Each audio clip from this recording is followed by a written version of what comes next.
कि हाँ ये हो सकता जी। अरे जी, हम ब्रेक जाने से पहले आपका भी व्यू लेना चाहेंगे इस मुद्दे के ऊपर कि जो पब्लिक पर्पस है उसकी डेफिनेशन जो है वो क्लियर होनी चाहिए। बिल्कुल क्लियर होनी चाहिए। किस लिए ले रहे हैं? सरकार के लिए, सरकार के लिए ले रहे हैं या आम ऐसे ही मिसयूज होगा, डिफाइन नहीं किया, बहुत ज्यादा वाइड किया उन्होंने इंफ्रास्ट्रक्चर और इंडस्ट्री को उसके दायरे में लिया। सारे उसमें तो। और हुड्डा ने जमीन एक्वायर की और करने के बाद वो दूसरी उनको दे दिए, प्राइवेट एजेंसियों को दे दी। तो हरियाणा के अंदर तो एक तरह से अभी तक तो मतलब जैसे कि ली बिचौलियापन का वो कहते हैं ना, दलाली वाला सिस्टम, तो सस्ती ली और महंगी दे दी।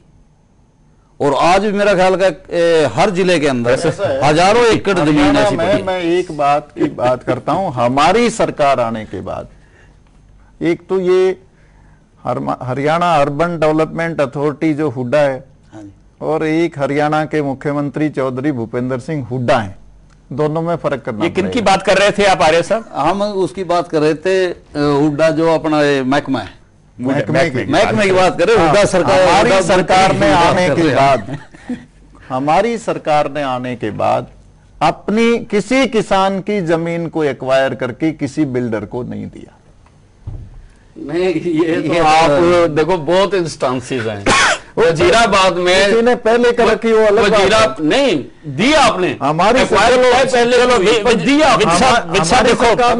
आपकी सरकार।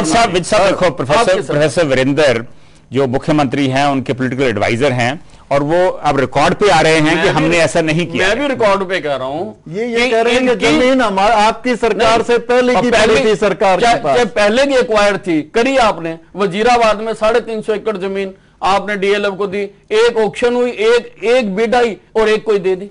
नाथुपुर में दिया, चलो विधानसभा में क्लियर हो गया। नाथुपुर में दिया मैं अभी आपके पास वापस आ रहा हूं। हम जानने की कोशिश कर रहे हैं कि केंद्र सरकार का भूमि अधिग्रहण बिल कितना कारगर साबित होगा। आर्य जी, प्रस्तावित कानून के तहत अगर सरकार निजी कंपनियों के लिए जमीन लेती है तो 80% जो लोग हैं उनकी रजामंदी चाहिए। तो इससे अब काफी मुश्किल नहीं हो जाएगा सरकार को लोगों की जमीन लेने की? नहीं, ऐसी बात तो नहीं है। मुश्किल हो जाएगा यदि लोगों को सही उसके रेट मिलेंगे, बाजारी भाव मिलेगा और सरकार उसको मनाने में कामयाब होगी। आप इस क्लॉज का स्वागत करते हैं? तो यदि अच्छे जो पॉइंट सरकार चाहे वो किसी की भी हो, अच्छी चीज देगी तो किसानों के लिए, उसके लिए ठीक है। जी प्रोफेसर वीरेंद्र, जब एक बार लैंड अब पब्लिक पर्पस के लिए ले ली जाएगी तो अब उसका जो लैंड यूज है वो चेंज नहीं हो पाएगा। तो आप पहले भी कह चुके हैं कि सरकार ने नहीं ऐसा किया है, तो एक बड़ा अच्छा कदम है जो इस बिल में एक क्लॉज जो प्रोवाइड है। बिल्कुल ठीक बात है और वो भी चेंज नहीं होना चाहिए। और वो भी है कि भाई अगर किसी वजह से 5 साल तक वो नहीं कर पाएगा तो 1/4 में वापस दे देगा, बहुत अच्छी बात है। जी विज साहब, जो कॉम्पनसेशन जो मुआवजा बढ़ा दिया गया है, हाँ जी, अब ग्रामीण इलाकों के लिए वो 6 गुना कर दिया गया है और शहरी इलाकों के लिए 2 गुना कर दिया गया जो मार्केट प्राइस है। तो इससे काफी फायदा होगा किसानों को। हाँ, इससे फायदा तो होगा, लेकिन मार्केट प्राइस तय होने में मैंने देखा उसमें जो फार्मूला उन्होंने बताया गया है उसको भी और गहराई से देखने की जरूरत है, मार्केट प्राइस तय करने के लिए भी। जी अरे ये बताइए कि ये जो जब इन्होंने इंक्रीज किया है मुआवजा, ये आप इसका स्वागत करते हैं? स्वागत तो नहीं किया जा सकता किसी चीज का, क्योंकि जो मार्केट प्राइस ज्यादा मुआवजा मार्केट प्राइस है शहर से थोड़ा हटने के बाद कम है। लेकिन अगर मार्केट प्राइस सेपरेट है, डिफरेंट है, तो मार्केट प्राइस तो सभी को एक जैसा मुआवजा नहीं मिल सकता। ये उस बात को थोड़ा सा क्लियर हो नहीं पाई इनको। जी मार्केट प्राइस एक अलग चीज है और हम जो मिनिमम देते हैं वो एक अलग चीज है। मार्केट रेट की बात कर रहे हैं। नए बिल में ये आई है कि वहां जो रेट है मार्केट का, गांव में उसको 6 गुना दे दिया जाए और शहर की अगर आप जमीन को एक्वायर कर रहे हो तो वो मार्केट, यदि ऐसा है कि नए बिल में एक और यदि ऐसा मार्केट प्राइस तय क्या करनी है, एक तो 3 साल की एवरेज रजिस्ट्री ली जाएगी, वो एवरेज जो रजिस्ट्री की कीमत निकलती है वो मार्केट प्राइस की कमेटी बनेगी। हाँ, कमेटी बनेगी और वो फैसला करेगी, पर वो 3 साल की कंटिन्यूइंग ईयर की रजिस्ट्री लेगी। नॉर्मली प्रैक्टिकल ट्रेंड ये है कि रजिस्ट्री जितने में होती है वो आप देखो, और मार्केट प्राइस जो होती है, इसमें बहुत बड़ी कंट्राडिक्शन है। और सभी जगह है, मतलब पंजाब हरियाणा में तो बहुत ज्यादा है, पूरे कंट्री में। हमीर जी, इसीलिए शायद उन्होंने उसको 6 गुना कर दिया मार्केट रेट। बस वो 6 गुना इतना ही आएगा जैसे अब मिल रहा है पंजाब और हरियाणा में 30% उजाड़ा अलाउंस, एमएलए और सरपंच बैठ के डिसाइड कर लेंगे, उससे ज्यादा वो 6 गुना बनेगा नहीं, क्योंकि यदि प्रैक्टिकली देखा जाएगा वो मार्केट प्राइस। लेकिन और क्या सिस्टम हो सकता है फिर अंडर दिस सर्कमस्टांसेस? सिस्टम तो एक तो ये है कि गवर्नमेंट रियलाइज करे कि मार्केट प्राइस है क्या। वो सारा फेक चल रहा है, गवर्नमेंट का भी ब्लैक मनी जा रही है, रजिस्ट्री पूरे पे नहीं होती, स्टैंप ड्यूटी 9% है, 2% लाओ या 3%। ये ओवरऑल रिफॉर्म की जरूरत है। हम धोखे में रख के, सबको पता है, गवर्नमेंट को पता है, अफसर को पता है, सबको पता है कि मार्केट प्राइस वो नहीं है जिस पर रजिस्ट्री हो रही है। लेकिन एक चीज तो है ना, अगर 6 गुना ग्रामीण इलाकों में 6 गुना मार्केट प्राइस से ज्यादा मिल रहा है तो किसी को नुकसान तो नहीं होगा? नहीं नुकसान किसी को नहीं होगा, बिल्कुल नहीं होगा। उससे तो फायदा होगा, जिससे मतलब पहले मिल रही है उससे तो फायदा होगा। जी वीरेंद्र, इसी बात को सोच के 6 गुना रखा गया है। आज 1 एकड़ जमीन की कीमत कहीं 20 लाख रुपए है और कलेक्टर रेट वहां 6 लाख रुपए है, तो 6 लाख की ही सामान्यतः किसान रजिस्ट्री कराता है। और अगर आप उसको ये कहोगे नहीं 20 लाख की रजिस्ट्री कराना पड़ेगी, तो यही खिलाफ खड़े हो जाएंगे, ये कहेंगे क्यों करानी पड़ेगी, हम तो कलेक्टर रेट पे कराएंगे। इसीलिए 6 लाख का 6 गुना 36 लाख कर दिया है वहां, वो हर हालत में मार्केट रेट से ज्यादा जाएगा। जी विज जी, जहां पे निजी कंपनियां 100 एकड़ से ज्यादा जमीन खरीदेंगी तो वहां जिम्मेदारों के हित के लिए कई और प्रावधान भी हैं इस बिल में। उन्हें 1 साल के लिए हर महीने 3000 रुपए का गुजारा भत्ता मिलेगा, 20 सालों के लिए हर महीने 2000 रुपए सालाना भत्ता मिलेगा, और जिनका रोजगार छूटेगा उनके लिए 50,000 रुपए रीसेटलमेंट के लिए देने का एक प्रस्ताव है। तो आपको लगता है कि ये काफी अच्छे कदम उठाए जा रहे हैं इस बिल में? नहीं, 3000 रुपए तो बहुत कम डिसाइड इसमें किया जा रहा है, लेकिन इससे उनकी जो इमीडिएटली जरूरतें हैं वो पूरी हो जाएंगी। 3000 तो कुछ भी नहीं है जी।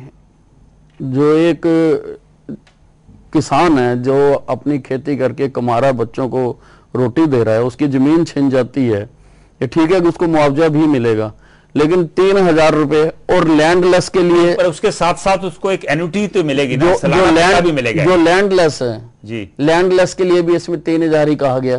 तो 3000 तो इसका मतलब वो बीपीएल में आ जाएंगे सब लोग। आप क्या कहेंगे जी? अरे इसको मतलब बढ़ा करके ज्यादा किया जाना चाहिए। कितना होना चाहिए? ये कम से कम भी मतलब 10,000 के आसपास होना चाहिए। इसके पीछे ये है कि फर्ज करो एक किसान की 2 एकड़ जमीन आपने एक्वायर कर ली, उसकी पेमेंट कर दी, पेमेंट बच्चे जवान हो गए, वो कहते हैं बापू हमें ये लेना है, ट्रक लेना है, वो लेना है, और उसके पास, किसान के पास कुछ नहीं रहता। तो हमने जो किया कि 33 साल तक उस 2 एकड़ वाले बुजुर्ग को 42,000 रुपए सालाना मिलेंगे और हर साल 750 की बढ़ोतरी होगी, तो बुढ़ापे में उसकी कदर हो जाएगी। लेकिन आपके ऊपर कोई कंपल्शन होगी कि आपने नेशनल बिल को फॉलो करना है या सरकार? वो तो चलो ये आएगा बिल, उसके बाद बैठ के बात करेंगे। और हरियाणा सरकार का तो ये है कि जो किसान के हित में होगा वो करेंगे। हमीर सिंह जी, इसमें एक लकूना भी है, अगर 100 एकड़ से कम जमीन एक्वायर होती है तो वो इस बिल में कवर्ड ही नहीं है। बिल्कुल, वो तो है ही है, एम्बिग्युइटी है जिसको स्पष्ट करना पड़ेगा। पर जो मैं बात कहना चाहता हूं उसके साथ ये है कि इसको इस दिशा में देखना पड़ेगा टोटल बिल को, कि जो टोटल रूरल इकोनॉमी है उसके साथ जुड़े हुए जितने डिपेंडेंट लोग हैं उनकी रीसेटलमेंट, उनकी रिहेबिलिटेशन का भी कोई बंदोबस्त करना पड़ेगा, जिसपे ये बिल पूरी तरह स्पष्ट नहीं है कि उनका क्या किया जाएगा। जी विज जी, समय बहुत कम है। एक बिल में एक और प्रावधान है कि जो अफेक्टेड लोग हैं, जिनका रोजगार, एम्प्लॉयमेंट जिनसे छीन ली गई है, उनको 2 लाख का मुआवजा मिलेगा। आपको लगता है कि ये 2 लाख और ज्यादा होना चाहिए या ये कम है? नहीं, जिसकी सारी जमीन छिन गई और उसका कारोबार के लिए 2 लाख रुपया तो उसका कम है, और रोजगार का तो प्रावधान जो हमीर सिंह कह रहे हैं ये सारी कैटेगरीज उसमें कवर हो नहीं जाती है? जो लेबर है वहां पे, जो किसान जमीन के ऊपर लेबर कर रहा है, तो वो भी कवर हो जाएंगे इसमें? नहीं, उनका तो इसमें नहीं कहा गया, शायद नहीं, उसमें ये है, उनका नहीं कहा गया। जो लैंडलेस हैं, जो लेबर, उसके लिए भी है, उसके लिए भी यही नीति है जी, जो उसको दिया है 3000। जो भी अफेक्टेड है, जिसका रोजगार छिन रहा है, तो वो भी कवर होगा ना इसमें? उस पे आएगा। प्रोफेसर वीरेंद्र, अगर जमीन शहरीकरण, अर्बन डेवलपमेंट में आती है तो 20% विकसित भूमि जो है वो किसान को जाएगी, तो आपको नहीं लगता है इससे जो अर्बन प्रॉपर्टी है, हाउसिंग है, उसकी कीमत बहुत बढ़ जाएगी? नहीं संधू साहब, गांव का किसान का बेटा भी शहर में आके क्यों ना रहे, उसको भी रहने का मौका मिले, उसके भी, क्योंकि शहर में अच्छे स्कूल हैं, उसके बच्चों को भी अच्छी स्कूलिंग हो, बिल्कुल मिलना चाहिए। अच्छा प्रावधान है, मुझे बहुत अच्छा लगता है ये। जी आर्य जी, जाते जाते आपसे पूछना चाहूंगा कि और बिल में, क्योंकि अभी ये डिस्कशन के लिए बिल लोगों के बीच में आ गया है, तो और क्या करने की जरूरत है? इसमें कई चीजें हैं जो कि सुधार के लिए भी मतलब आ सकती हैं, कि किसान जो है हमारे देश का अभी छोटा होता जा रहा है, और जो ज्यादा पैसे वाले लोग हैं वो जमीन को धड़ाधड़ खरीदते जा रहे हैं। तो क्यों ना सरकार की तरफ से एक ऐसा प्रावधान कर दिया जाए कि भाई किसानों की जमीन को ना खरीदा जाए। लेकिन फिर अर्बन डेवलपमेंट कहां से होगी? तो अर्बन डेवलपमेंट के लिए अभी बहुत जगह खाली पड़ी है इनके लिए, लेकिन किसान की जमीन को इसमें ऐसा करते हैं तो रेट गिर जाएगा। आपके पास पैसा है, आप तो 1 एकड़ को 20 लाख का खरीद सकते हो। गांव में किसी के पास पैसा नहीं है, वो उसके 10 लाख रुपए लगाएगा।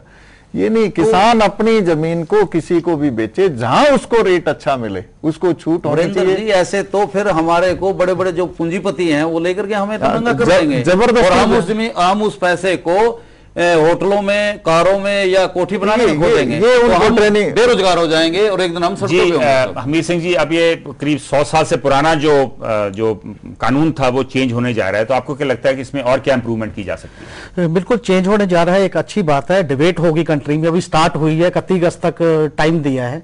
इसको मुझे लगता है इस पर्सपेक्टिव में देखना चाहिए। एक जो चीज है, डेवलपमेंट को हम महंगाई से जोड़ के देखते हैं, रेट बढ़ गए तो डेवलपमेंट ज्यादा होगी।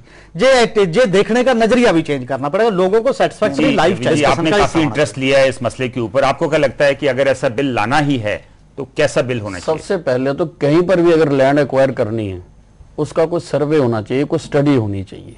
ऐसा नहीं कि आप लैंड एक्वायर कर करके रख दें और वहां पे आप इंडस्ट्री के तो इंडस्ट्री ना आए, आप एजुकेशन सिटी बनाना चाहें तो वहां पर एजुकेशन सिटी ना आए, और किसान को तो आपने उसकी जमीन तो ले ली है, तो आपकी स्टडी होनी चाहिए, सर्वे होना चाहिए कि कहां पर कितनी जरूरत है, कितनी हमको इंडस्ट्री लगानी है, कितना हमको क्या करना है, उसके बाद लैंड एक्वायर की जाए। अगर आपने पब्लिक पर्पज के लिए लैंड एक्वायर की है और जिस पर्पज के लिए किया, वहां पर कुछ समय सीमा तक आप वहां पर उसको नहीं करते हैं, तो फिर उस जमीन का क्या होगा, उसके बारे में भी इसमें सोचना चाहिए कि वो जमीन फिर किसकी होगी, किसके पास जाएगी, उसका भी विचार करना। बहुत अच्छे सुझाव आए हैं, आपका बहुत बहुत। वैसे भी ये दिया है कि 5 साल तक वो ना बने, वापस दिया है कि वो 1/4 लेके वापस दे दो। आपका बहुत बहुत धन्यवाद, आप डिस्कशन में आए। नेशनल लैंड एक्विजिशन बिल का प्रस्तावित मसौदा पिछले सभी बिलों के मुकाबले बेहतर है, क्योंकि ये अधिग्रहण, पुनर्स्थापन और पुनर्वास, एक्विजिशन, रिहैबिलिटेशन और रीसेटलमेंट जैसे सभी मुद्दों पर एक साथ केंद्रित है। इसलिए इसमें कुछ सुधारों की अभी भी गुंजाइश है। साथ ही इसका असर राज्य और केंद्र के बीच नाजुक संबंधों पर भी पड़ सकता है। इसी के साथ हम आज का प्राइम यहीं खत्म करते हैं। कल फिर मिलेंगे एक नए मुद्दे के साथ। नमस्कार, सत श्री अकाल, खुदा हाफिज।